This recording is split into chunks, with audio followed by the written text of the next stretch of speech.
Necesitamos ciudades más abiertas, más democráticas y más inclusivas. Nuestra misión es generar comunidad e impulsar la gestión del conocimiento e incidencia para el fortalecimiento de formas innovadoras de gobernanza y acción colectiva en ciudades del sur global con foco en América Latina.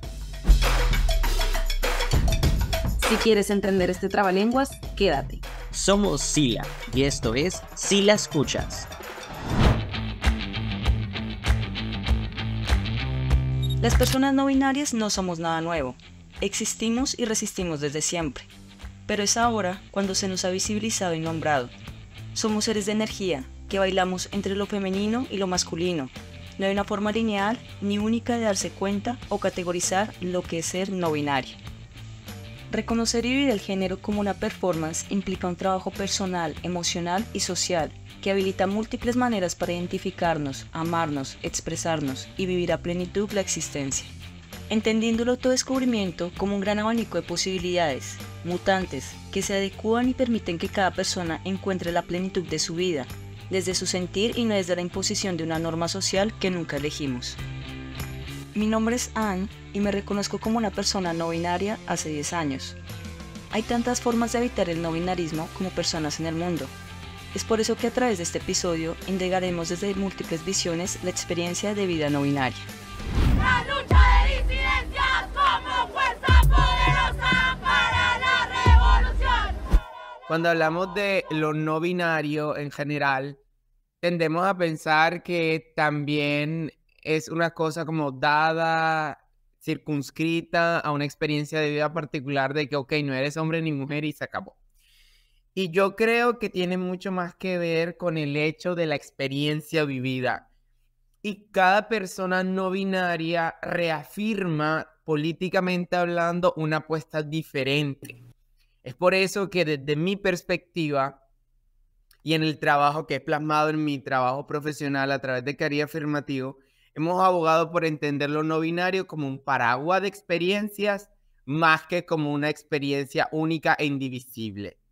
En ese sentido, existen personas no binarias que abogan mucho más por la defensa del componente de lo trans, es decir, que es mi caso en particular, que no nos sentimos identificadas con el sexo que se nos fue asignado al nacer. Pero también encontramos experiencias de vida no binaria que ejemplifican mucho más lo performativo, lo del género no fluido. E incluso encontramos personas no binarias que se afirman más desde lo agénero. Yo no quiero que me identifiquen ni con lo masculino ni con lo femenino en ningún momento. Otras de un poco más del tránsito entre lo fluido, en que un día pueden acercarse más a lo socialmente masculinizado o a lo socialmente feminizado. Y digamos que en ese sentido es importante hacer ese primer comentario porque no todas las experiencias de vida no binaria son iguales. Y cada experiencia de vida no binaria aboga por, digamos, unos puntos diferentes en cuanto a la experiencia de vida vivida. Y sobre todo eso también se refleja en la expresión de género. Las personas no binarias, no todas somos andróginas, por ejemplo. ¿Sí? No se es no binario de una forma. La forma no binaria es sentirnos cómodas con el hecho de sentirnos que estamos por fuera de una dinámica centralizada en tanto o se es azul, macho, hombre o ser rosado, hembra, mujer. Y creo que la discusión justamente está por eso, por entender que la apuesta que el espectro entre lo femenino y lo masculino, que sigue vigente efectivamente, no debe ser entendido como dos polos opuestos, sino más bien como un espectro en el cual las personas libremente podemos movernos y transitar en esto. Y que en un punto central donde está el cero, si lo ponemos gráficamente, también existen personas. Y si vamos a llamar más allá del género, incluso hablando de la identidad nacional, yo siempre digo que las personas somos un cúmulo de identidades. Identidad de género, identidad nacional, identidad política, identidad religiosa. Y si hablamos de otro tipo de identidades, incluso dentro de una identidad nacional como sería la colombiana, hay multiplicidad de factores, de vivencias, de experiencias Lo mismo pasa con la religiosa, con la política, aun cuando sea el mismo partido. Ella es Cés Vadillo. Es activista de derechos LGBTIQ+, y por la democracia.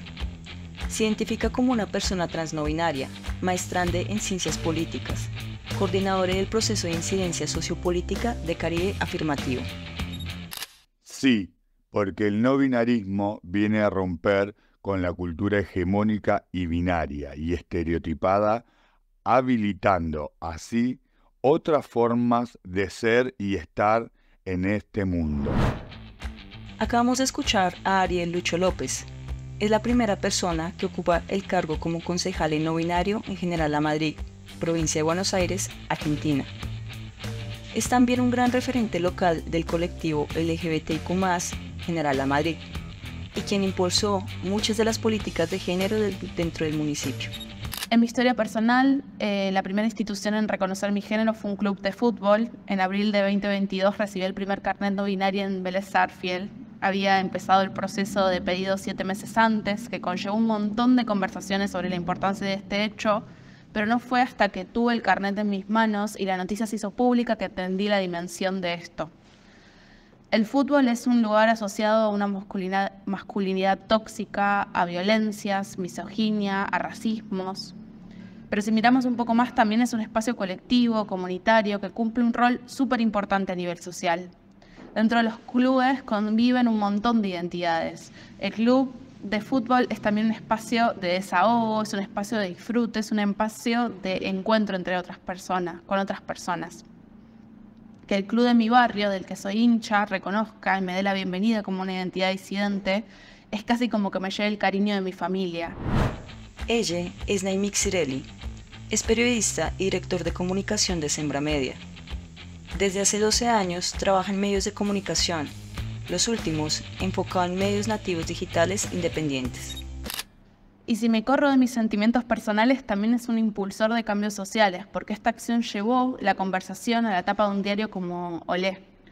Llevó a que personas que no tenían ni idea qué significaba ser una persona no binaria se hagan la pregunta. Llevó a que otros clubes también tomen políticas similares y salgan otras personas no binarias a decir que también están ahí, que siempre estuvieron. Recibí obviamente mucho odio en redes sociales y un montón de comentarios que no quiero ni repetir, pero también mucho apoyo, sobre todo de hinchas de mi club. Por ejemplo, siempre traigo esta historia, pero salió mi vecino con el que nunca había hablado, más que conversaciones del día a día, nunca había hablado sobre mi identidad, vino directamente a felicitarme. Él, obvio, siendo hincha histórico de Vélez, porque eso también tiene el fútbol, te sorprende. La historia ha dado por sentado un sistema binario de género, en el que se espera que las personas se identifiquen exclusivamente como hombres o mujeres, una concepción que define y vigila el género a través de los genitales. El término no binario surgió en respuesta a la necesidad de una terminología que reconociera y validara las identidades de género más allá del binarismo. Aunque no hay una fecha exacta para su origen, el término ha ganado popularidad en los últimos años y se fundamenta como un espectro de múltiples posibilidades. A través de la militancia, ocupando los lugares diversos sociales, también a través de la vestimenta y de meterse en las distintas organizaciones y agrupaciones y ocupar esos espacios de representatividad, porque la batalla es cultural. Lo no binario es no ser hombre ni mujer, pero no tiene una construcción social sobre qué implica hablar de lo no binario. Y en eso te puedo aportar. Para mí y para, digamos, en los ejercicios que hemos hecho con experiencias de vida trans desde la organización, ser no binario es una apuesta personal, emocional y política entendida para la deconstrucción de los imaginarios sociales, económicos, políticos y culturales que entienden el mundo en binario frente a que se está de un lado o se está del otro. En ese sentido, ser no binaria es una apuesta por deconstruir los imaginarios colectivos que se tienen en frente al género en los aspectos que ya mencioné anteriormente. Ser no binario es tener la capacidad de poder ser persona sin que, digamos, tu genitalidad defina el cómo te debes vestir, cómo debes hablar o el rol que debes jugar. Cada vez más personas están desafiando estas categorías, explorando y habitando identidades que construyan múltiples caminos hacia una comprensión más amplia y respetuosa de la diversidad de género. Pero, ¿cómo se vive el no binarismo dentro de las ciudades? Yo creo que el no binarismo, de acuerdo al contexto socioterritorial, se puede entender como de dos perspectivas. O es indiferente o es violento. Indiferente cuando las personas, digamos, entienden la experiencia de que, otro tipo de gay, ¿sí? Y es violento en tanto cuando ya el discurso se vuelve un poco más en el sentido hasta dónde estamos llegando. O sea, ya no solamente hablan de hombres y mujeres trans, ahora quieren, la ideología de género ha llegado al punto que ya hay una crisis de identidad personal porque ni ellos mismos saben quiénes son. Y ahí es cuando ese discurso se vuelve violento. Si tú me preguntas cuál sería la perspectiva deseada, ninguna de las dos. Y por eso justamente al hablar de lo no binario todavía es chocante, incluso dentro del movimiento, porque entonces se aboga también por una invisibilización del mismo frente al ocupar espacios que no nos corresponden. Y yo no digo que personas no binarias ocupemos espacios que no nos corresponden. Yo creo que eso no va más desde... Yo no creo que eso responda al hecho de ser no binaria, sino más al hecho de ser una persona cero empática. Yo como persona no binaria, por ejemplo, no podría desconocer que fui criada como una persona, como un hombre cis. Y que eso de alguna manera bastante importante, consolidó también mi trayectoria de vida frente a las oportunidades que tuve. Entonces yo por el hecho de ser no binario no puedo decir que yo fui más víctima del cis heteropatriarcado que beneficiaria del mismo. Efectivamente existe también, digamos, unas cuestiones que dentro del patriarcado afectan a los hombres también, pero son más los beneficios que reciben los hombres que lo que les quita. Y el hecho de haber crecido con un pene, de haber sido socializado como tal, me dio unos beneficios que yo en este momento, por el hecho de decir que no soy no binario, no me desconoce. Y que yo digo que soy no binario porque me siento cómodo, porque yo veo mi nombre y me gusta, porque el hecho de que mi experiencia de vida haya sido como lo fue, justamente estaba hablando con una compañera que me explicaba que me preguntaba cómo era posible que existiesen hombres trans y mujeres trans no binarias. Y yo estaba tratando de darle una explicación. Entonces yo les decía, yo con mi cuerpo nunca tuve problemas. Yo veía mis manos y eso para mí jamás fue masculino. Yo decía, mis piernas eran preciosas, además que tenía un culazo desde chiqui. O sea, mi cuerpo para mí jamás fue algo de la representación femenina. Masculina, ni mi comportamiento tampoco. O sea, yo era todo aquello que siempre estuvo in between, en la mitad de todo. Y esa fue mi experiencia de vida. Y por eso yo siempre sentía que algo no estaba cuadrando conmigo. Y que el hecho de que hoy yo pueda decir abiertamente soy no binaria, me reconozco desde una experiencia de vida trans, me ha servido mucho para sentirme conforme conmigo mismo. Pero eso no tiene nada que ver con el hecho de que haya tenido privilegios por el hecho de haber crecido socializado como hombre. No hay alguna cuando nos siguen matando. La expectativa de vida de una persona trans, de una travesti en Argentina es de 35 años. Y los datos son nombres concretos. Hace pocas semanas asesinaron a la referente Diana Zoe López García. Como una persona no binaria en Argentina, hoy podemos acceder al reconocimiento de nuestro DNI. Y este no es un avance menor. Poder nombrarnos, contabilizarnos, ser visibles para poder pensar también políticas públicas que nos reconozcan es necesario. Sin embargo, tener un DNI no binario también significa enfrentarse a una complejidad burocrática que no está bien pensada ni resuelta, ya que otros grandes organismos estatales claves que necesitamos de aliados no tienen información, no reciben el acompañamiento para poder aplicar estos cambios consecuentes a este reconocimiento. Una lucha diaria de militar, visibilizar y problematizar los derechos conquistados y todo lo que nos falta. En estos tiempos políticos se reviven los discursos de odio y esto representa un nuevo desafío, el posicionamiento de la defensa, de la existencia, por ende, el de la identidad. Los avances normativos de muchos países latinoamericanos han reconocido el no binarismo como un tercer género. ¿Pero realmente lo es? No, sino que nada, de ser una marica mercantilizada. Entender el género como dos polos opuestos entre el macho azul, hombre, masculino, y el hembra, femenino, rosado, mujer, es problemático por muchos motivos.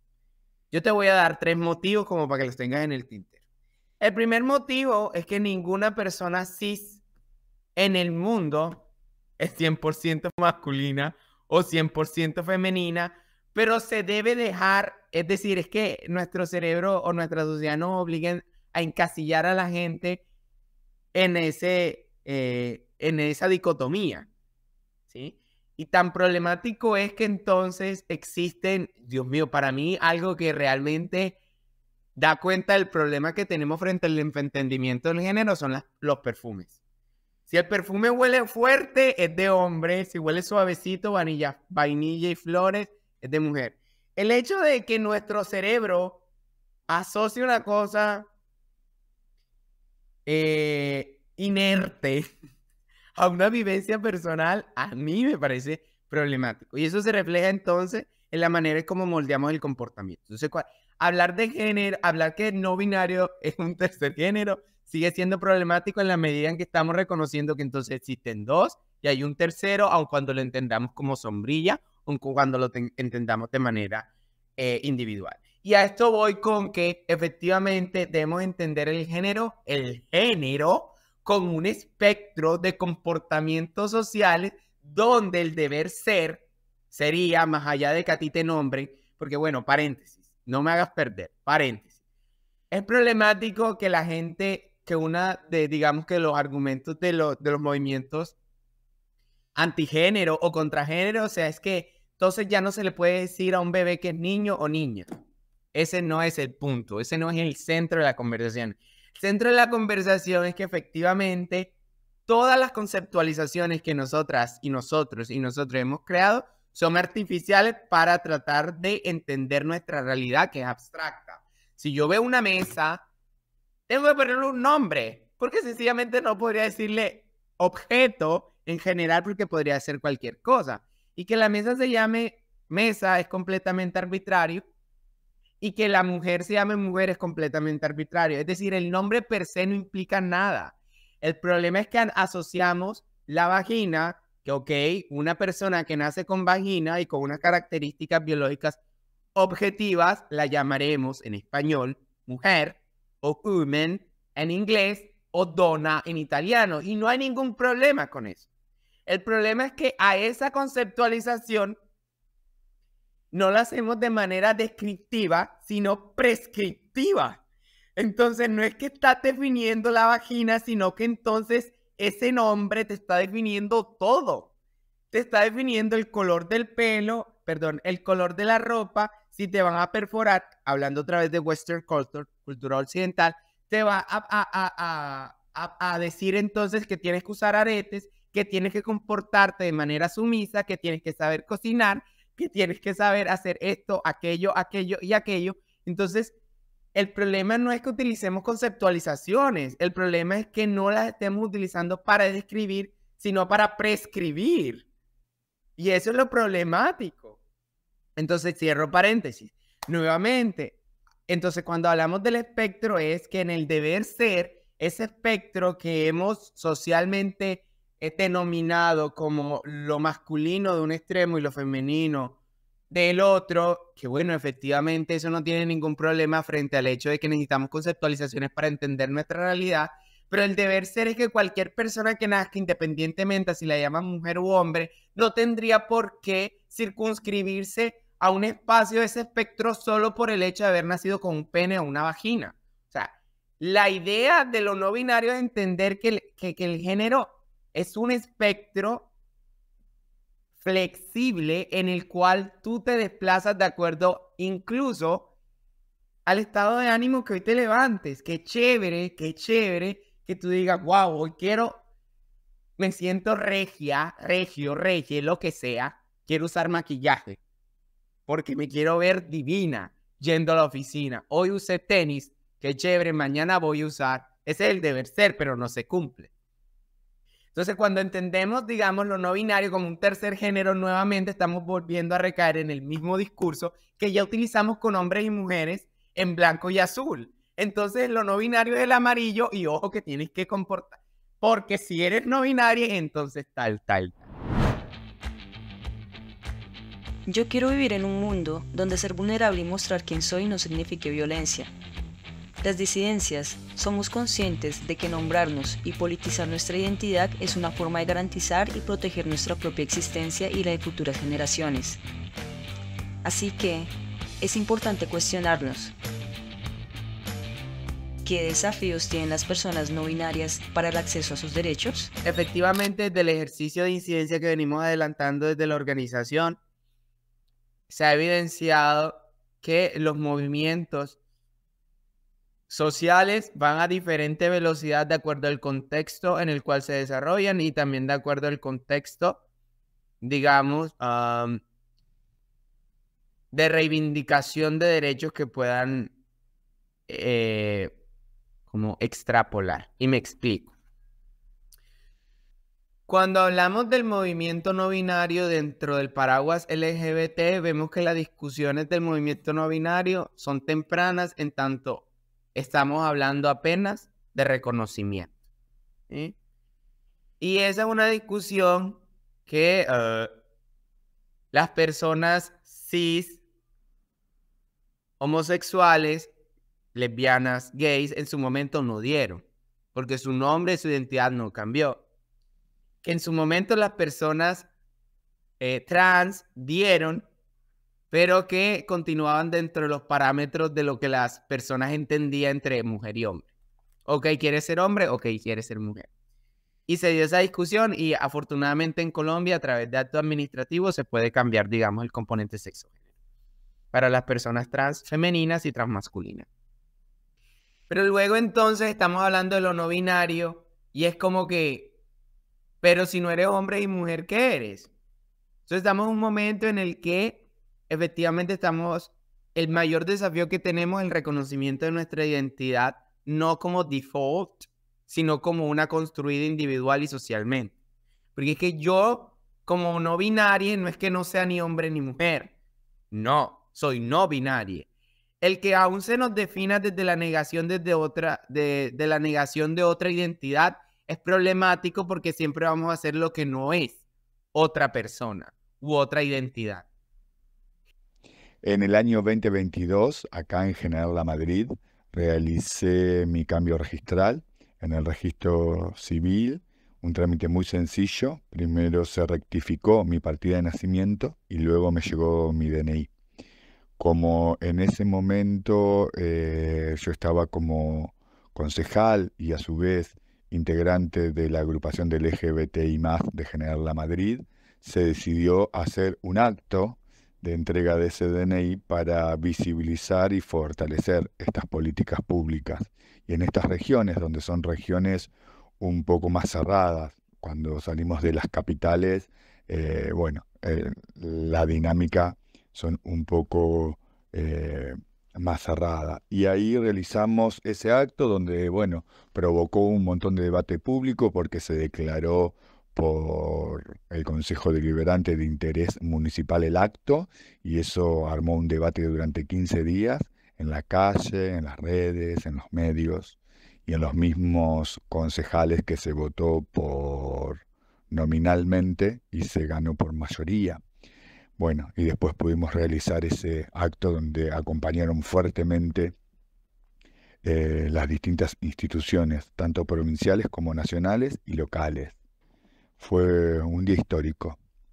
Y desde ahí empezó esa militancia, esa lucha constante, donde tener que ir a cada lugar y tener que plantear que no estaba contemplado mi género no binario. Y bueno, y ahí empezar a iniciar los trámites. Eso es lo que me pasa a diario. Militar en cada lugar o espacio que voy, que se tenga en cuenta. A su vez, en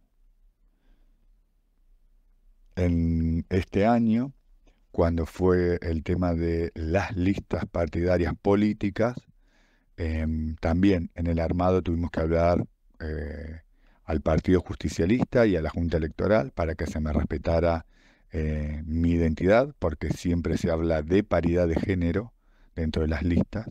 Entonces, bueno, había que tener en cuenta mi identidad.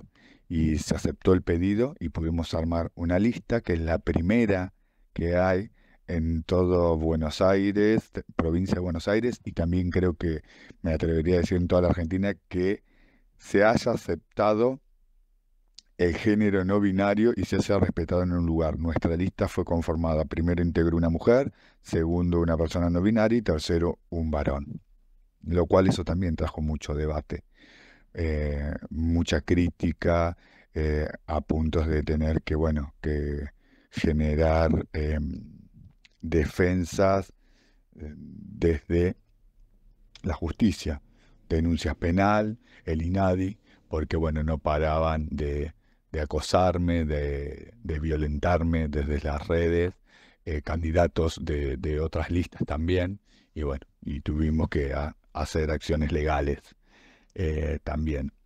Y bueno, la lucha que vivo acá en General La Madrid es diaria, es de militar todos los días, es de acompañar, tenemos muchas infancias trans, también poder agruparnos con la agrupación del LGBT. En Argentina tenemos leyes modelo que defienden los derechos de personas trans y no binarias, pero también grandes problemas en la implementación de las mismas. Mientras contamos con una ley de identidad de género que establece como un derecho que se reconozcan nuestras identidades autopercibidas y de verdad es modelo para otros países, al momento de enfrentarnos con instituciones como las de salud, como ámbitos laborales o la escuela, el panorama es súper distinto. La ley es nuestro caballito de batalla, pero vivimos en una constante exposición al rechazo y a la violencia social que se cristaliza en datos escalofriantes. Yo siempre he sido una persona defensora de la idea de la corresponsabilidad. Efectivamente, existen factores estructurales que no permiten una mayor responsabilidad horizontal entre la gente y el sistema, entendiendo el sistema en este caso como los roles de género y la gente como nosotras como individuos. Pero efectivamente existen momentos en los cuales yo me cuestiono muchísimo el hecho de que muchas personas, hablando del género, es decir, corporalidades atravesadas por el género, recaemos en los mismos patrones de estigma en cuanto a lo que entendemos por género. Y sobre todo con las experiencias de vida trans en general. Por eso yo resignifico la experiencia, mi vida de experiencia no binaria como lo trans, en tanto se me exige incluso dentro de las normas, porque parece que sí, efectivamente hay una macronorma que son como los roles de género socialmente asignados en la cultura occidental, que es en la que nos desenvolvemos, que lo voy a resumir, siempre voy a hablar de azul y rosado, pero efectivamente dentro del arco iris, que sería un poco hablar de la diversidad sexual, también entonces se exigen unos roles por parte de ese mismo arco iris en cuanto cada persona debe ocupar un color. Y ojo que te pases del color. Ok, entiendo que no eres azul y rosado, pero tú tienes que estar en el color morado dentro del arco iris. O sea, a mí realmente me cuestiona mucho que, por ejemplo, a veces para mí sea muy difícil el decir que soy una persona con experiencia de vida trans no binaria por el hecho de que mi expresión de género termina siendo leída como masculina. Y eso no me hace menos. Entonces yo digo, ¿en qué punto estamos? Se supone que entonces Cuando hablamos de que las mujeres utilizaban pantalón o que no se maquillaban o no usaban tacones, eso no las hacía menos mujer. Y entonces volvemos al mismo punto actual donde yo debo verme de una manera particular para poder decir que soy no binaria. Entonces tengo que hacerme el 7, pintarme el pelo de morado y tener, no lo sé, la ropa más queer posible para poder decir que estoy ocupando ese espacio cuando el mundo entonces está desconociendo mi experiencia de vida personal. Y yo creo que ese es el primer punto y por eso me remito a la corresponsabilidad. Yo creo que el primer paso que debemos dar como movimiento LGBT es entender que las experiencias de vidas trans son variables, son múltiples y cada una es maravillosa en su esencia. A través de la militancia, ocupando los lugares diversos sociales, también a través de la vestimenta y de meterse en las distintas organizaciones y agrupaciones y ocupar esos espacios de representatividad, porque la batalla es cultural. El síndrome del impostor no binario y yo tenemos continuas conversaciones, donde tengo que justificarme a mí misma y al resto de las personas mi existencia, intentando fuertemente desprenderme en todos los ámbitos de mi cotidianidad las etiquetas de hombre y mujer. Y en este proceso continuamente me pregunto, ¿la sociedad nos brinda herramientas para encontrar nuestra identidad? De sociedad yo creo que dependerá mucho del primer núcleo familiar, o sea, del primer núcleo que inicialmente es la familia. Ahora, efectivamente, y esto no se trata como de justificar a nadie, pero sí un poco de entender, la empatía no es solamente en una vía. O sea, yo soy empática en la medida en que reconozco que tengo unas vivencias particulares que me hacen una persona sensible a unos temas, pero en vía contraria también reconozco que el resto del mundo también tiene, digamos, unos temas a los cuales es sensible. Y el hecho de que a ti te interpele una vivencia te hace sensible. ¿Sí? Te hace sensible, te sensibiliza frente a un tema. Si a ti esa vivencia nunca te interpeló sencillamente para ti y tu cerebro a nivel neurológico, es casi que imposible entenderla a menos que tengas, digamos, como ese espacio de escucha activa. Por eso yo te decía lo importante de la sensibilización. Entonces, como que la sociedad al final, la primera sociedad que entendemos en nuestra familia como estructura básica o base de la sociedad colombiana. Entonces, en la familia, efectivamente, digamos, todas fueron criadas.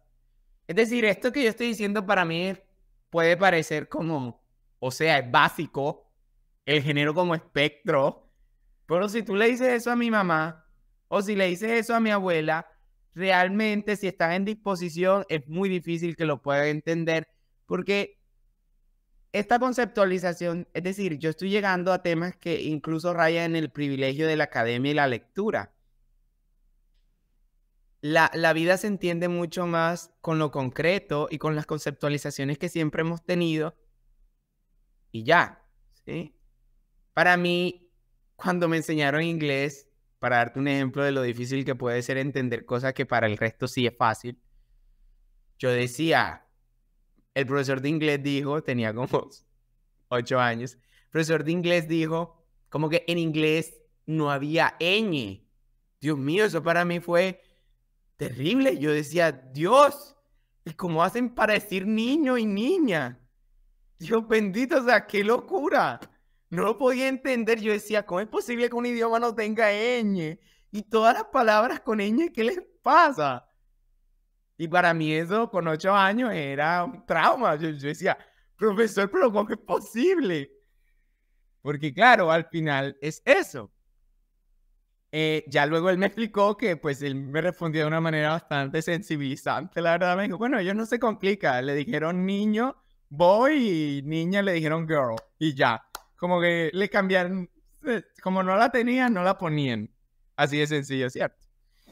Pero justamente al final es eso, porque cuando entonces tú no tienes sensibilidad a un tema, resulta primero un poco pretencioso esperar que haya un entendimiento de manera inmediata cuando tú tienes ese entendimiento de una fuente primaria y tu persona en torno de una fuente secundaria.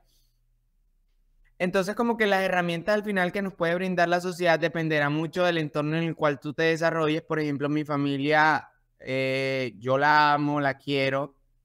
Por favor, ponme anónimo. Entonces, yo la amo, yo la quiero, pero efectivamente como que las herramientas que yo tuve para la construcción de mi identidad de género, identidad sexual incluso, fueron las mismas dicotómicas que hoy estoy diciendo que debemos de construir.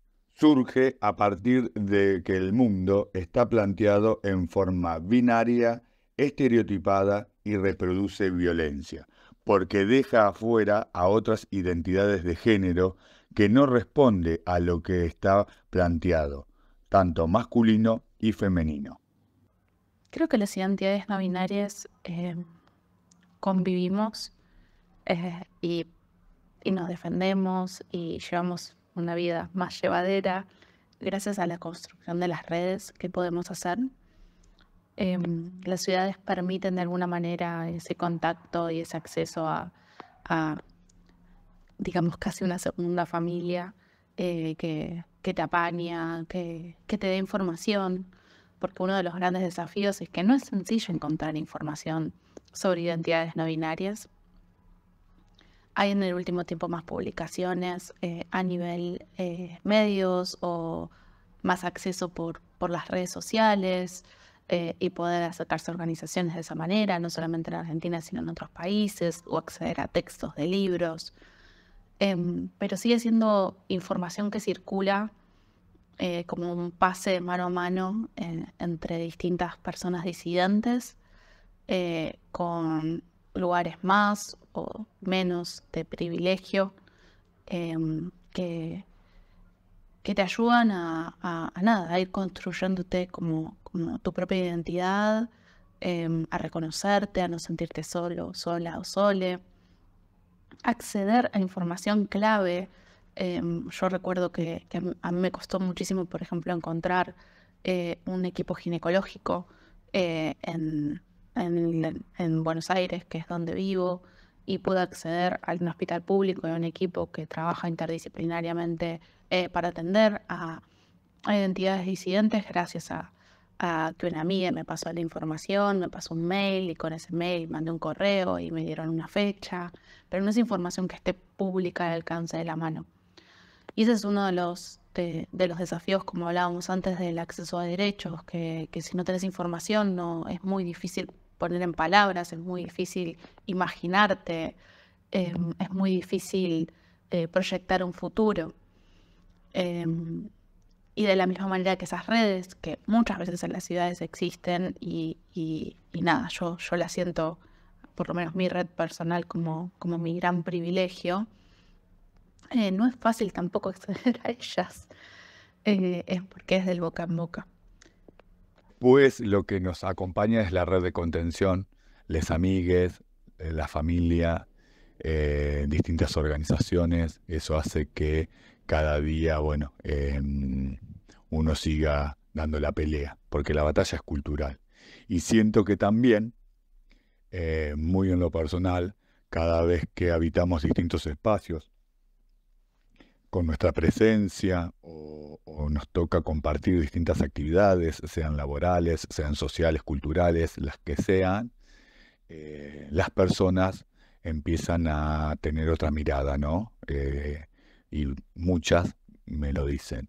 Yo tenía ciertos prejuicios, ciertos miedos, y cuando pudimos charlar y dialogar y que no pasa nada, ahí es el verdadero milagro, como quien dice. Creo que nuestras presencias de todas las diversidades, de las trans, de no binarias, de todes, creo que cada vez que ocupamos cualquier espacio que ocupemos, siempre logramos romper con esos prejuicios, logramos que las personas se interpelen, logramos que tengan una mirada un poquito más amorosa, que se conecten más con el verdadero sentir de la persona y no tanto desde el prejuicio y desde el miedo, porque en realidad creo que a través de toda esa agresión hay miedo, hay mucho miedo, y bueno, y lo diferente obviamente que lo genera.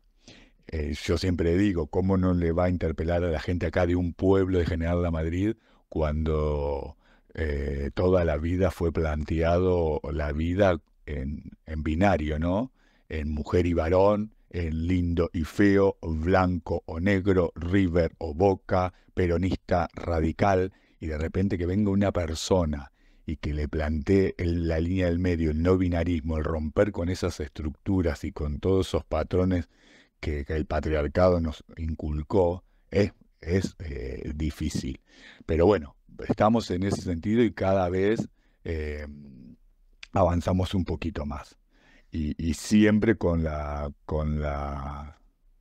guardia en alto, porque sabemos que, y más como decía recién, en estos contextos políticos, sabemos que cualquier derecho puede ser vulnerado. Así que bueno, en esa estamos, en la resistencia, en la lucha, en abrazarnos entre nosotros. Reconocer la identidad desde una perspectiva social, cultural y política, donde la sociedad ha depositado estereotipos y formas binarias naturalizadas, evidencia la constante necesidad de cuestionar nuestra existencia más allá de las normas sociales establecidas, reconociendo que existen múltiples posibilidades para vivirnos en plenitud. La sociedad tiene el deber de reconocernos y aceptarnos tal como somos. Expresarnos y buscar alternativas a nuestra medida también es un derecho, y aunque aún tenemos mucho por recorrer, el futuro será no binario. Muchas gracias por escucharnos. Nos vemos en una próxima ocasión. A la ciudad, si la escuchas, te tiene mucho para contar. Sigue en contacto con nosotros en www.silaglobal.org. Si la escuchas es producido por Carlos Maidana y Agencia TNP, editado por Pablo Granato. La idea original es de Sila y el guion es escrito por Daniela Suárez. Este podcast es impulsado por el Consorcio Internacional de Localidades en Acción, del que hacen parte Asuntos del Sur, Instituto de Política Abierta, Fundación Ciudadanía Inteligente e Instituto Procomún. La voz en este episodio fue mía, Ansi Fuentes. La dirección del programa estuvo a cargo de Daniela Suárez. Sila Escuchas te lleva las voces de la ciudad a tu casa.